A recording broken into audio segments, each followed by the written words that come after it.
It's Christmas time and The Office is just days away from leaving Netflix and heading on over to Peacock. No! God, please, no! No! So let's stop and rank all 7 Office Christmas episodes from the worst to the best.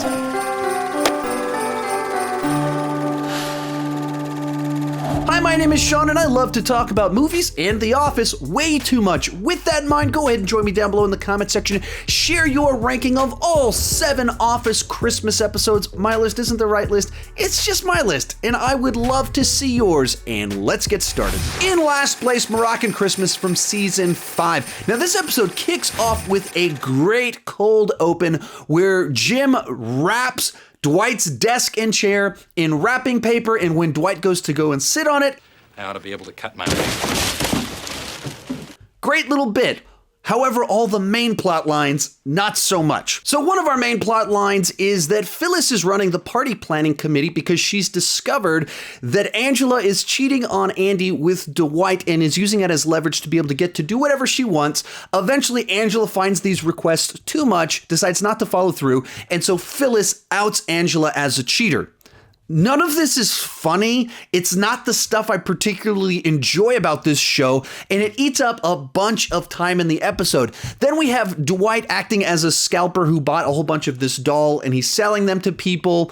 Feels like a Dwight type thing to do that makes sense in a Christmas episode, while not necessarily being something that delivered big laughs. But the big problem here is the Meredith plotline. Meredith, as usual, gets drunk. This time she sets her hair on fire, so Michael decides to have an intervention. I got a bad feeling about this. Obviously, this show loves to kind of dwell on the awkward, but this simply isn't clever or funny. It's just uncomfortable to watch. Wow. That was weird. Now, there's a couple of great lines here and there. The cold open, quite good. When you stack the Angela Phyllis blackmail plotline on top of an intervention, you just have a bunch of unpleasantness that I don't find particularly watchable. Number 6, Christmas Wishes from season 8. The episode kicks off with Andy promising to grant people holiday wishes, which annoys Stanley, who wants him to call it Christmas because obviously they are celebrating Christmas. That's kind of the funniest thing in the episode as it leans into several plot lines that are just pretty big misfires. Andy decides to bring his new girlfriend to the office Christmas party, which makes Erin jealous. Therefore, she starts drinking and being mean. Meanwhile, Dwight and Jim get in trouble for pranking each other too much, and therefore they're threatened that whichever one of them first pranks the other has to sacrifice their bonus check to the other. Therefore, both of them try and frame the other person for pranking them. Seems like an idea that's better as a brainstorm than an actual execution, because when you put all of this together, combined with the other plot lines, it just makes everybody look really unlikable and unpleasant, and certainly doesn't put you in the Christmas mood. Next up is Benihana Christmas from season 3. Now for me, this is when the show was in its prime, so it's unfortunate that this is one of the weaker Christmas episodes for me. It's a double-sized episode that has a lot of plot lines going on, and essentially a third of the episode is great, and 2/3 of it not so great. Essentially, the episode kicks off with Michael and Carell breaking up over his inappropriate, aggressive gestures towards her, and this leads him to be unbelievably whiny throughout the rest of the episode, and pretty creepy in where it goes, where he's hitting on Asian waitresses from the place they went for lunch. But you also have a really nice plot line about there being 2 competing Christmas parties. You see Pam and Karen working together. That's a lot of fun. Now, Michael singing Your Body is Wonderland to a young waitress and then inviting her to Jamaica? Not so fun. And there's a nice scene where Jim talks to Michael about rebounding, and you can see Jim is starting to realize he's rebounding with Karen. And there's a nice little send-off joke where Jim decides to follow through on Pam's Christmas present of a prank on Dwight.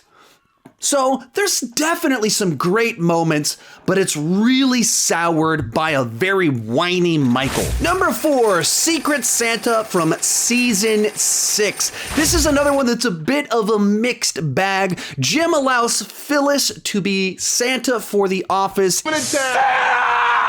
Oh my God! And this just triggers Michael, who can't accept the fact that someone else gets to be Santa Claus. You sit on a throne of lies. And so he just spirals out of control. Michael, we already have a Santa, Phyllis. What the hell is going on? Into insecure, whiny Michael, and it's pretty hit or miss for me. Some of it's actually really funny, wildly inappropriate times in a way that feels perfect to Michael. Behold, Jesus Christ. And some of it's just whininess that I don't enjoy as much. There's a couple of other subplots going on, with Oscar having a crush on one of the warehouse guys and Andy sending these Christmas themed gifts to Aaron. As usual with The Office, there's some very funny lines sprinkled throughout the episode. And on a plot level, there's some big revelations about what's going on with the company as a whole, all leading to Michael apologize in the end and kind of pull things back around and ending on a more positive note. Real quick before I give you my top 3, remember to share your ranking down below in the comment section. My list isn't the right list, it's just my list, and I would love to see yours. Also know I've done a bunch of these Office rankings before. I've ranked the seasons, the characters, the best episodes, and more. You can check that out right up here in this playlist. If you've enjoyed this video, there's definitely something else up there that you'll enjoy. In third place, Dwight Christmas from season 9. It's Jim's last day before he starts his new job.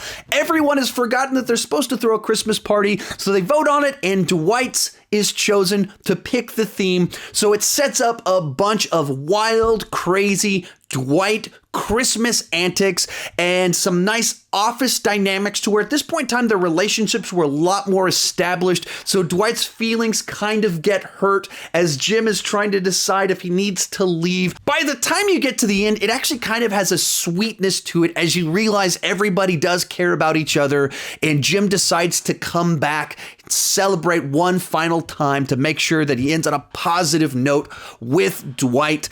In there, you get a nice little bit from Kevin about mini cupcakes that's really, really funny. The new boring guy that I don't really care about the character has a nice little bit with Aaron where they're watching the movie Die Hard and he's quoting along with it.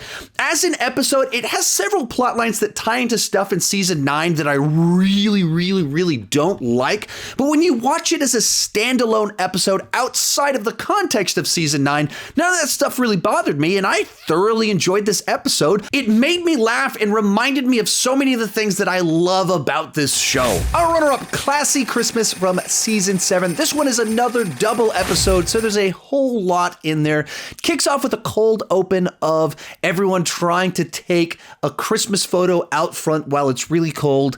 And it just reminds me of the early seasons where the show would lean into the sorts of wacky things that offices really do and the hijinks that ensue because of that. So it just felt a little bit more grounded and realistic than a lot of what I feel is in the later seasons of the show. And then it goes into a plot line where Jim hits Dwight with a snowball, and this just leads to Dwight getting his snowball revenge, challenging him to a duel that Jim doesn't want to do. And it was just a nice reversal from normal to where normally Jim is the person with the upper hand pranking Dwight, and this time he's just outmanned by Dwight, who's taking it way too far.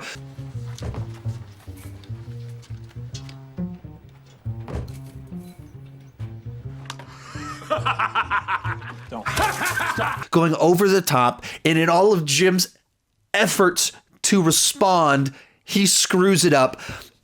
And it's just a nice little plot line that's really funny and has great payoffs. In the end, the greatest snowball isn't a snowball at all. It's fear.